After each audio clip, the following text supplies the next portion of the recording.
Meus irmãos, a mensagem da palavra do Senhor dessa manhã, de domingo 22, é aquela sequência do texto que estamos estudando na carta de Paulo aos Efésios, no capítulo 4. Eu quero que você acompanhe comigo a leitura da palavra do Senhor, Efésios, capítulo 4, versos de 7 a 16. Diz assim a palavra do Senhor, a Bíblia Sagrada: mas a graça foi dada a cada um de nós, segundo a medida do dom de Cristo.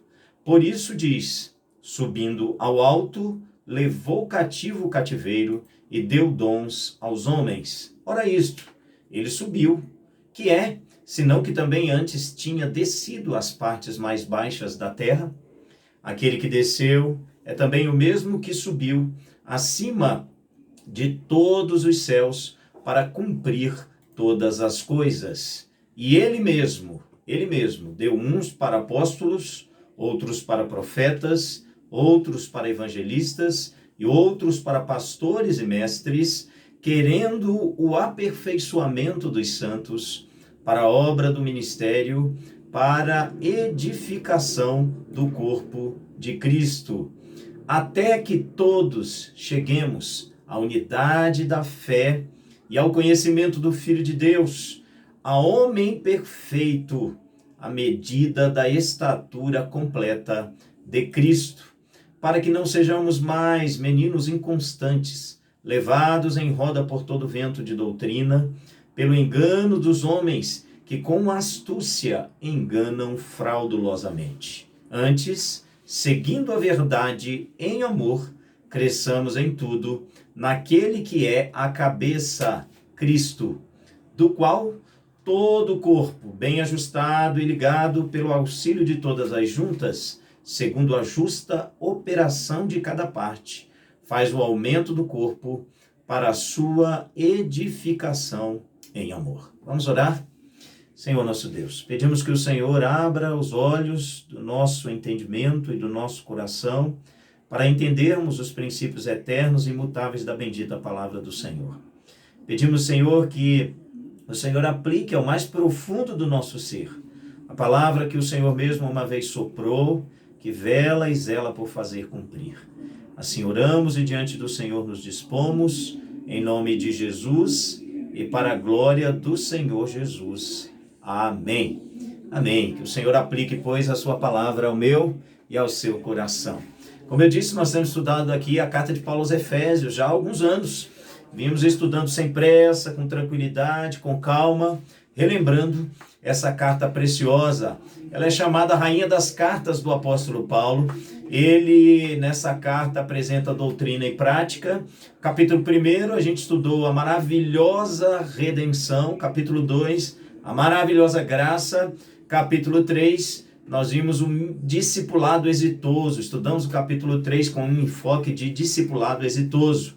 E nós agora chegamos ao capítulo 4 e temos estudado esse capítulo com o enfoque de vivendo como igreja de Deus. Sempre falamos isso, que igreja está ligada a estes verbos. Igreja está ligada a saber, igreja está ligada a ser, igreja está ligada a fazer, igreja tem a ver com viver.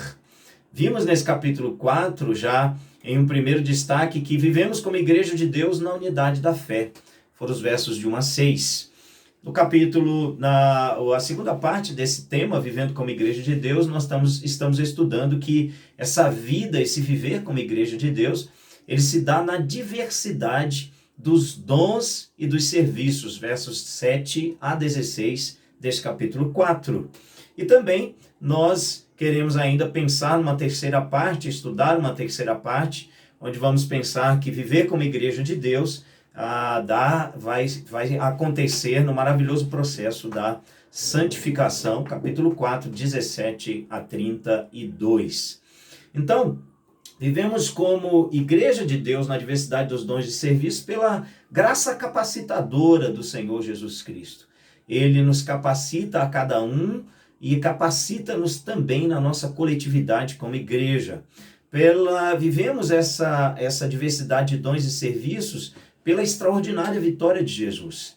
Ele desceu à terra, encarnado entre nós, ungido pelo Espírito, fez o bem E entre nós ele venceu.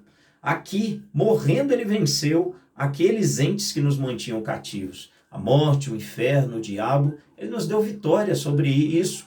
Ele aplacou sobre nós a ira de Deus e também ele nos deu vitória sobre nossa própria vontade, sobre nosso próprio ego, sobre nós mesmos. E então, essa extraordinária vitória dele, nos dando salvação, ainda se acresce ao fato dele nos dar dádivas, nos dar dons, nos dar presentes. E Paulo aqui destaca no capítulo 4, dons ligados à liderança, que são importantes para que o povo de Deus caminhe, né? Caminhe com uma direção, com um norte, com segurança, não mais, como diz o texto, como meninos levados por qualquer vento de doutrina. Estamos considerando viver como igreja de Deus na diversidade dos dons, considerando que pela vontade então do Senhor da igreja, que é Jesus, ele mesmo provisionou a igreja com o dom do pastor mestre, ou com o dom de pastores e mestres, ou melhor, pastores mestres. E é sobre isso que nós queremos pensar nesta mensagem. Verso 11 diz assim: e ele mesmo deu uns para pastores e mestres. Então, o que queremos destacar aqui sobre esse dom de pastor-mestre? Queremos pensar que fazer uma consideração inicial aqui muito importante, antes de pensar ou de fazer alguns destaques. A consideração é a seguinte, meus irmãos: todos os dons, e também estes aqui de liderança apresentado por Paulo nesse capítulo 4, se cumprem integralmente em Cristo. Cristo é o apóstolo de Deus, é enviado de Deus, ungido de Deus para nós. Cristo é o profeta de Deus, o Espírito do Senhor sobre ele o ungiu, e ele esteve entre nós, e ungido pelo Espírito fez o bem, curou os cativos do diabo, trouxe-nos a salvação de Deus, fez o bem entre nós e foi o profeta de Deus entre nós. Jesus cumpriu integralmente o dom do evangelista. Lembra-se dele começando seu ministério dizendo: é chegado o reino, arrependei-vos e crede no evangelho. Ele é o evangelista de Deus entre nós e ele também é integralmente, ou nele se cumpre integralmente o dom do pastor mestre.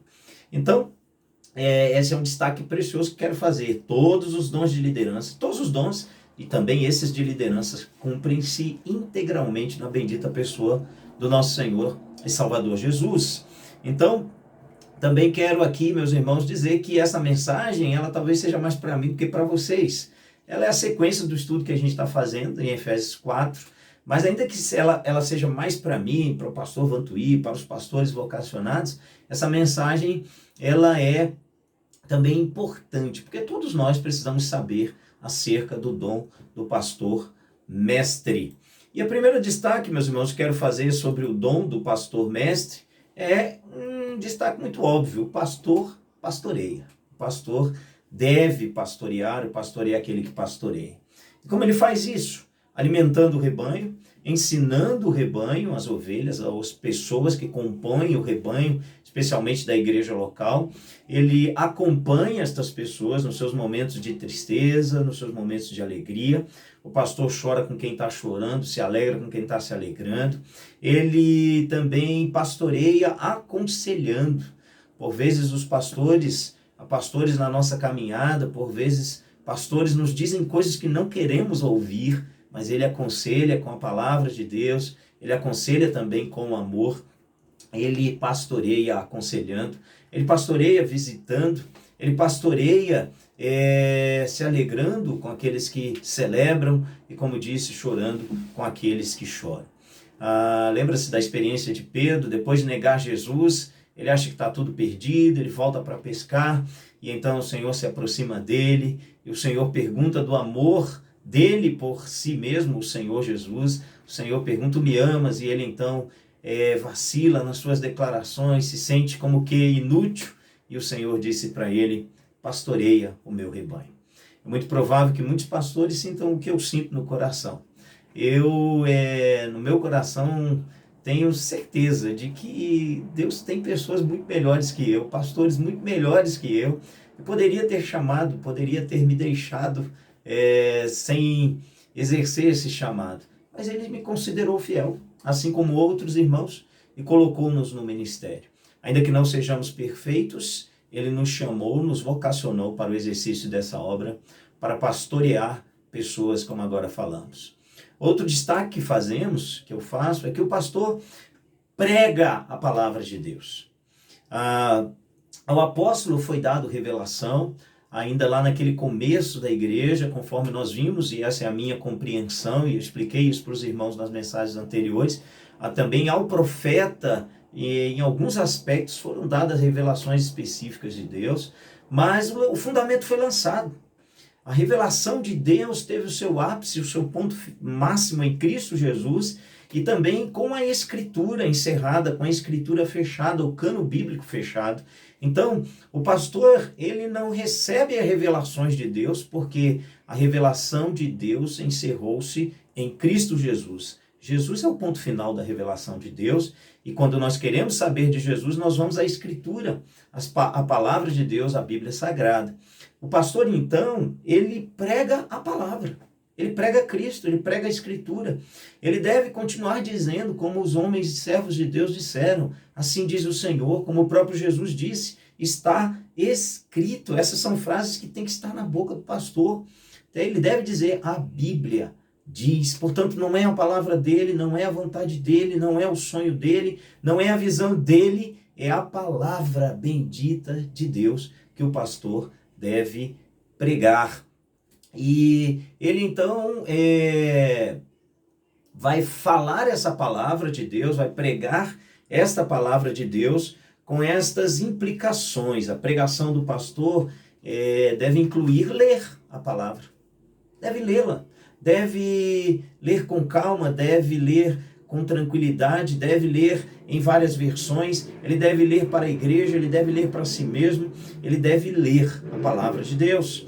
Ele deve esconder a palavra no seu coração, como todos nós, mas ele especialmente o pastor, nós especialmente pastores, devemos lê-la e escondê-la no nosso coração.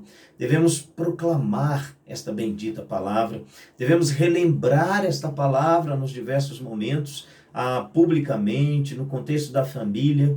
O pastor deve relembrar a palavra de Deus, ele pode e deve memorizar a palavra de Deus, ele deve citar a palavra de Deus.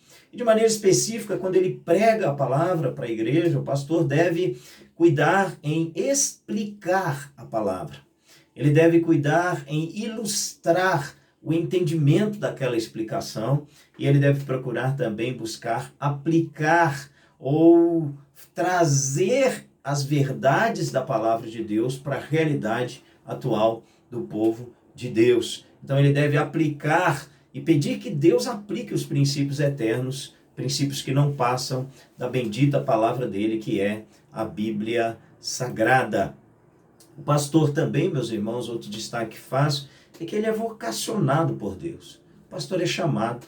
O pastor, ele não se autovocaciona. Ele não dorme um dia e depois diz, me deu vontade de ser pastor, e então eu vou. Aliás, como eu disse anteriormente, boa parte dos pastores tentaram fugir. Penso eu, boa parte, ou alguns que eu conheço disseram, olha, eu tentei fugir. Tentei dizer para Deus, como disse Moisés, manda outro em meu lugar. Tem gente melhor, manda outro. E aí, então, sentiram-se incapazes, para o exercício dessa obra. Mas então, o pastor, ele não se autovocaciona. É o próprio Jesus que o chama, é o próprio Deus que chama, e essa vocação, esse chamado de Deus se dá na vida do pastor basicamente de duas maneiras, Se dá por meio de uma evidência interna e também, ou por evidências internas e também por evidências externas. Internamente, quando o homem de Deus é vocacionado, ele é chamado, ele sente no coração dele, sente essa vocação, esse chamado, sente esse desejo no interior do seu ser. Penso que também, e isso aconteceu comigo, e penso que com os meus colegas, o Espírito de Deus testifica com o coração do pastor acerca do seu chamado. Essa convicção interna de chamado também se dá por meio da oração. O pastor vai lá e verifica, ora, clama ao Senhor, pede, Senhor, eu estou sentindo isso, é isso mesmo. E Deus vai trazendo na sua palavra, na oração, convicções que evidenciam essa vocação pastoral. essa convicção se dá também pela própria palavra. A palavra de Deus comunica, pelo testemunho do Espírito Santo, que o homem de Deus foi chamado por Jesus para o exercício do dom do pastor mestre no corpo, na igreja de Deus. As evidências externas dessa vocação, desse chamado, elas se dão por meio das circunstâncias. Alguns acontecimentos, algumas coisas vão ocorrendo e o vocacionado vai sentindo essa confirmação também externa. Pessoas da família podem lhe dizer, olha, eu tenho sentido isso. Pessoas também, e aí a importância da igreja, porque quem ordena é a igreja que faz esse reconhecimento, né? A vocação, o chamamento é de Jesus e a igreja de Jesus reconhece que Jesus chamou. Então, a própria igreja começa a dizer, começa a dar testemunhos, começa a dizer, irmão, a gente tem sentido que Deus tem chamado o irmão para uma obra específica. Outras circunstâncias externas vão trazendo para o vocacionado essa confirmação do seu chamado. Então, o pastor é um homem vocacionado. Ele não se autovocaciona. Ele não foi porque a vontade humana assim o quis, mas ele foi por vontade de Jesus. Lembra-se do texto? Ele mesmo, isto é, o próprio Senhor da igreja, o próprio Jesus, deu uns para pastores e mestres à sua igreja.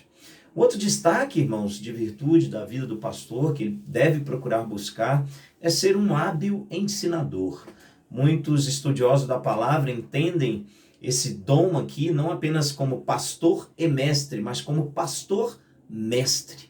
Ao pastor compete a dedicação no aprendizado da palavra, da leitura da palavra, ouvir outras pessoas, ler informações e livros que tragam a ele melhor iluminação, melhor compreensão, para melhor explicar, para melhor ilustrar, para melhor trazer aplicação da palavra de Deus ao povo de Deus. Então ele deve ser um hábil ensinador, portanto ele deve se dedicar à palavra.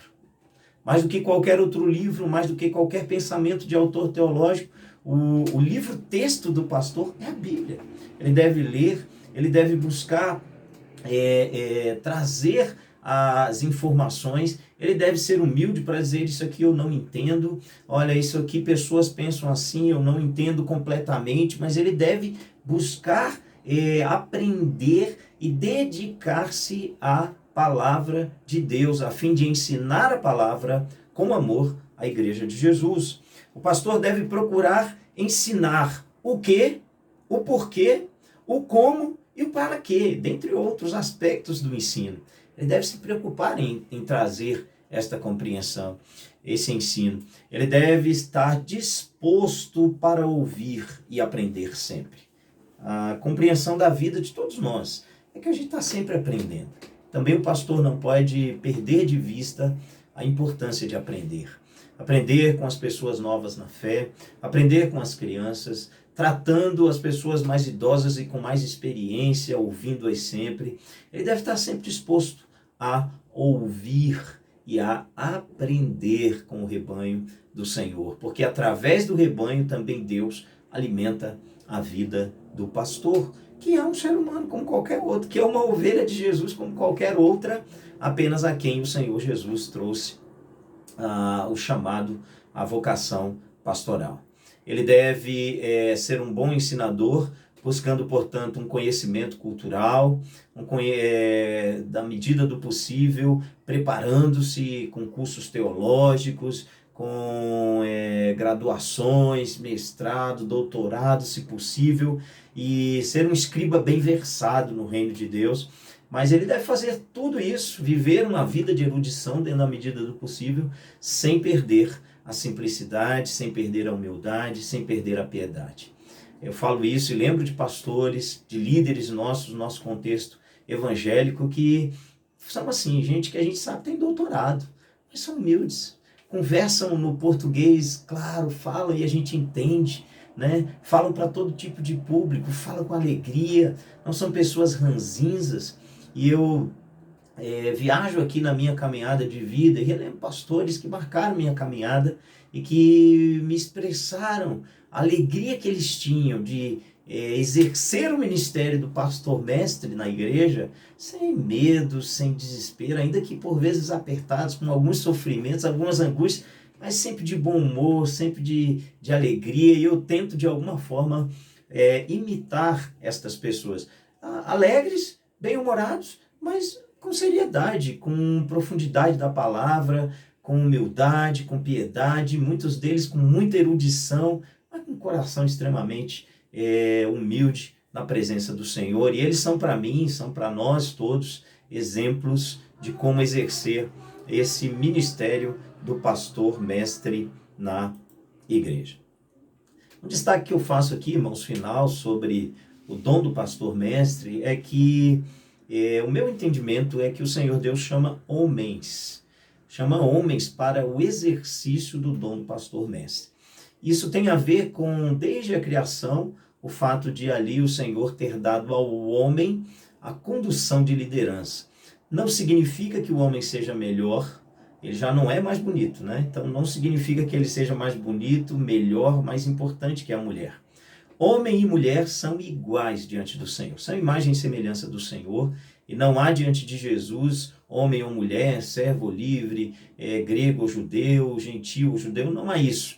Mas o Senhor estabeleceu isso, e na palavra do Senhor a gente vai encontrar essas orientações do homem, do gênero masculino, sendo chamado por Deus para o exercício do ministério pastoral.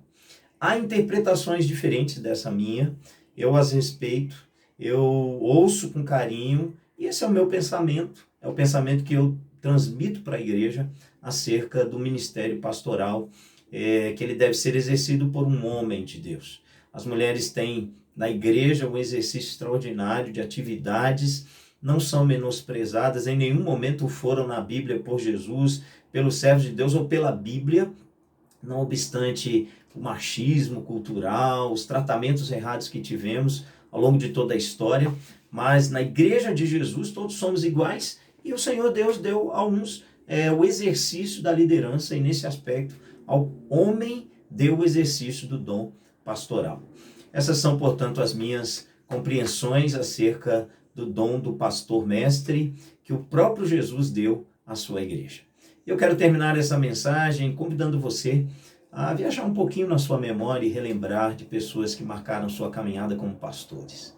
Eu vou bem atrás e o primeiro pastor da minha vida, meu pai. Alguns de nós tiveram essa alegria, né, de ter seus pais como pastores, e a gente pode dizer obrigado, Senhor, pelo exemplo que eles foram de pessoas não perfeitas, pelo exemplo que eles são de pessoas não perfeitas, mas de pessoas que se submeteram à vontade, à vocação e nos ensinaram muitas coisas sobre Deus, sobre o exercício do dom do pastor mestre. Eu relembro de outros pastores que marcaram minha caminhada com humildade, com erudição, que me incentivaram e disseram, olha, confirme em suas orações, Deus está chamando você para um exercício do ministério pastoral, que me deram oportunidades, que conduziram a minha pessoa ao ministério pastoral. Eu louvo a Deus pela vida destes homens, que são para mim pessoas preciosas, são expressão da dádiva, do presente de Jesus para a sua igreja, quando ele nos deu o dom do pastor mestre, para que não sejamos mais meninos, não sejamos mais agitados por qualquer vento. Então o pastor mestre é um presente de Jesus para a igreja. E eu quero convidar você também a agradecer a Deus por Jesus. Ele é o pastor e bispo das nossas almas. Ele é o pastor perfeito. O Senhor Jesus é o meu pastor. O Senhor Jesus é o teu pastor. Agradeçamos a Deus por Jesus. Ele é maravilhoso pastor e mestre das nossas almas. Que Ele mesmo, Jesus, o bom pastor, que Ele mesmo, que deu à igreja pastores e mestres, que Ele aplique as verdades da sua palavra ao meu coração, ao teu coração e às nossas vidas. Que o Senhor nos dê uma semana abençoada, que nós possamos prosseguir observando as orientações das autoridades, cuidando-nos, especialmente das pessoas mais idosas, atentos a tudo e a todos, e cuidando uns dos outros, orando uns pelos outros e orando também pelo mundo inteiro. Vamos orar neste momento. Que a graça do nosso Senhor e Salvador Jesus Cristo, o amor de Deus, o nosso Pai, a comunhão bendita do Espírito Santo de Deus, seja conosco, irmãos da Igreja Batista em Ceilândia Centro, e com todo o povo de Deus espalhado por toda a terra, hoje e para todo sempre. Amém.